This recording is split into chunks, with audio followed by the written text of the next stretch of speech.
श्रीसङ्कष्टनाशन गणेशस्तोत्रम्। प्रणम्य शिरसा देवं गौरीपुत्रं विनायकं भक्तावासं स्मरेन्नित्यम् आयुष्कामार्थसिद्धये। प्रथमं वक्रतुण्डं च एकदन्तं द्वितीयकं तृतीयं कृष्णपिङ्गाक्षं गजवक्त्रं चतुर्थकं लम्बोदरं पञ्चमं च षष्ठं विकटमेव च सप्तमं विघ्नराजेन्द्रं धूम्रवर्णं तथाष्टमं नवमं भालचन्द्रं च दशमं तु विनायकम् एकादशं गणपतिं द्वादशं तु गजाननं द्वादशैतानि नामानि त्रिसन्ध्यं यः पठेन्नरः न च विघ्नभयं तस्य सर्वसिद्धिकरं परं।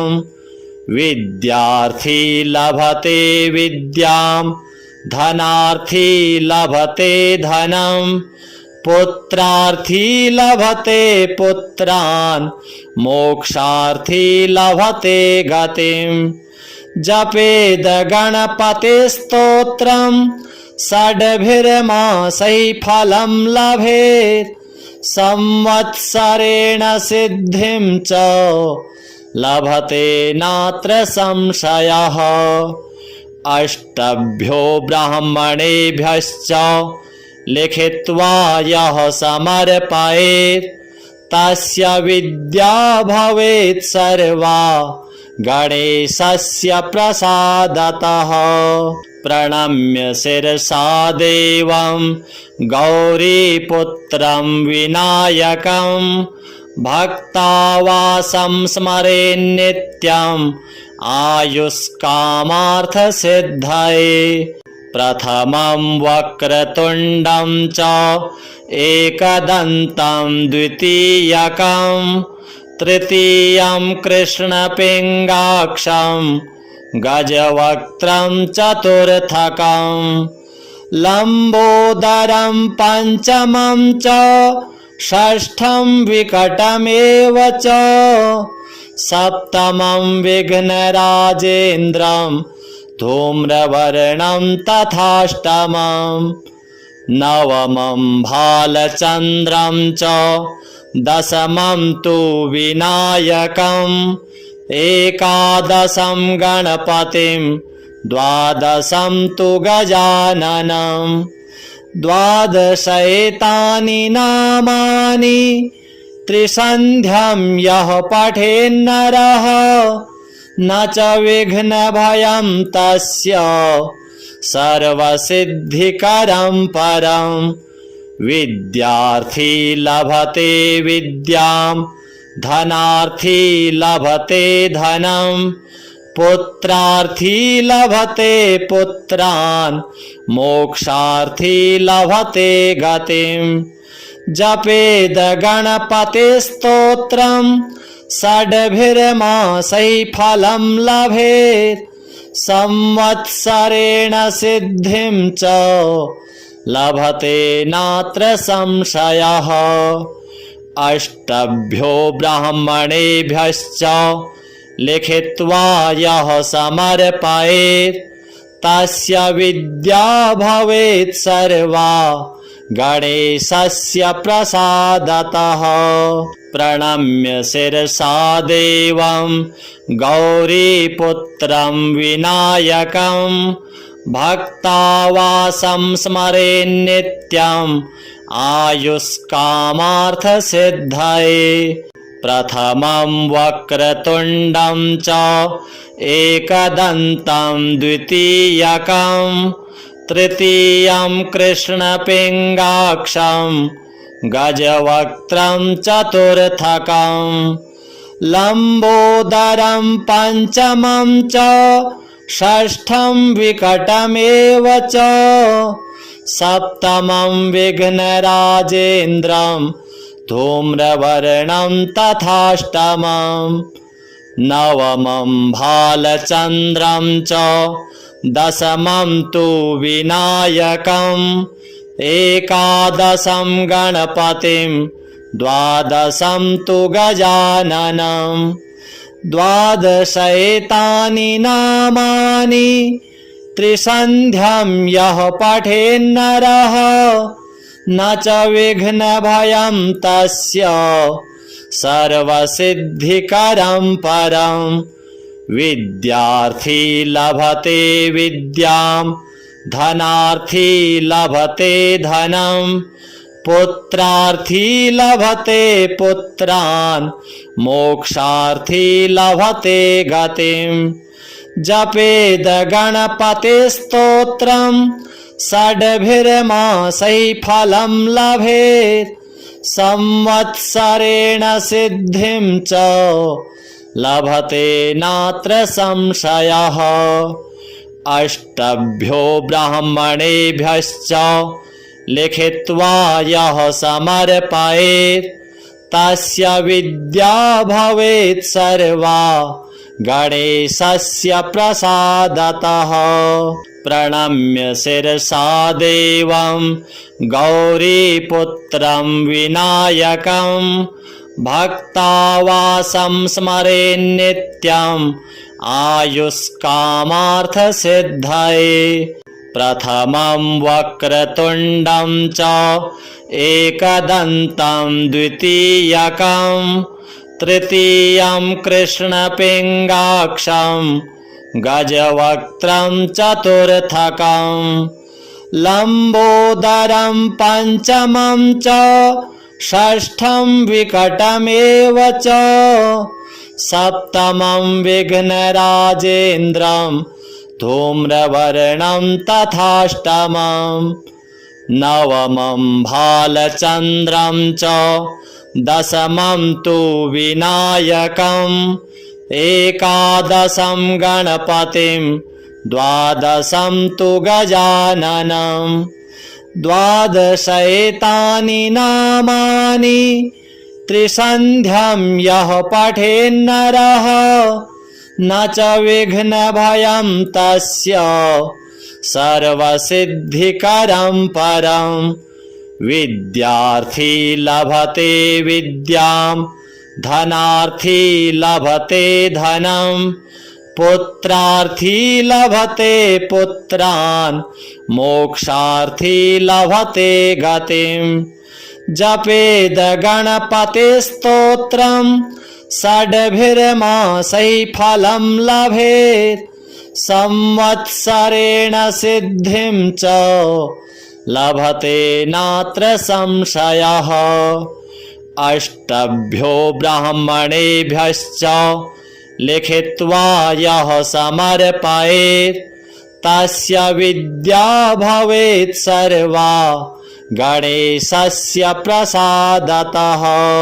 प्रणम्य शिरसा देवं गौरीपुत्रं विनायकं भक्तावासं स्मरेन्नित्यम् आयुष्कामार्थसिद्धये प्रथमं वक्रतुण्डं च एकदन्तं द्वितीयकं तृतीयं कृष्णपिङ्गाक्षं गजवक्त्रं चतुर्थकं लम्बोदरं पञ्चमं च षष्ठं विकटमेव च सप्तमं विघ्नराजेन्द्रं धूम्रवर्णं तथाष्टमं नवमं भालचन्द्रं च दशमं तु विनायकम् एकादशं गणपतिं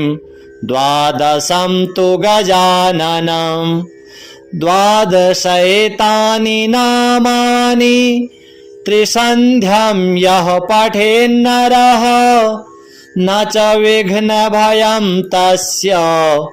सर्वसिद्धिकरं परं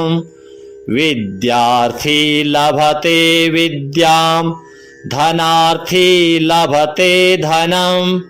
पुत्रार्थी लभते पुत्रान् मोक्षार्थी लभते गतिं जपेद गणपतिस्तोत्रं षड्भिर्मासैः फलं लभेत् संवत्सरेण सिद्धिं च लभते नात्र संशयः अष्टभ्यो ब्राह्मणेभ्यश्च लिखित्वा यः समर्पयेत् तस्य विद्या भवेत् सर्वा गणेशस्य प्रसादतः प्रणम्य शिरसा देवं गौरीपुत्रं विनायकं भक्तावासं स्मरेन्नित्यम् आयुष्कामार्थसिद्धये प्रथमं वक्रतुण्डं च एकदन्तं द्वितीयकं तृतीयं कृष्णपिङ्गाक्षं गजवक्त्रं चतुर्थकं लम्बोदरं पञ्चमं च षष्ठं विकटमेव च सप्तमं विघ्नराजेन्द्रं धूम्रवर्णं तथाष्टमं नवमं भालचन्द्रं च